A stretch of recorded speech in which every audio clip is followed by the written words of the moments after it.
ஆண்டவரும் இரட்சகருமாகிய இயேசு கிறிஸ்துவின் நாமத்திலே உங்கள் ஒவ்வொருவரையும் வாழ்த்துகிறேன். இன்றைக்கு தியானத்துக்கென்று தெரிந்து கொள்ளப்பட்ட வேத வசனம் உபாகமம் 7ஆம் அதிகாரம் 9ஆம் வசனம்.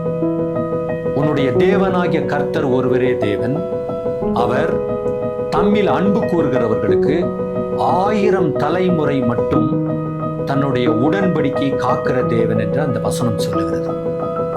ஆம்,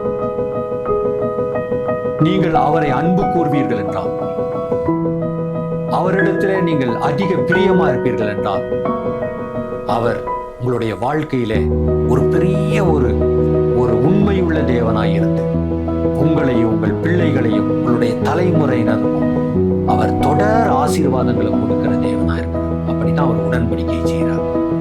ஆகவே இந்த காலையில இன்னைக்கு அவருடைய சமூகத்துல, அப்பா, நான் உம்மை அதிகமா நேசிக்கிறேன், உமக்கு என்னுடைய வாழ்க்கையில முதலிடம் கொடுக்கிறேன்.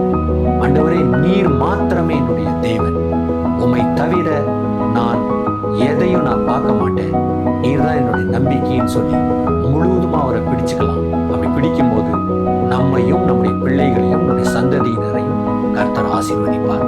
அப்படி செய்வது தான் அவருக்கு பிரியம்.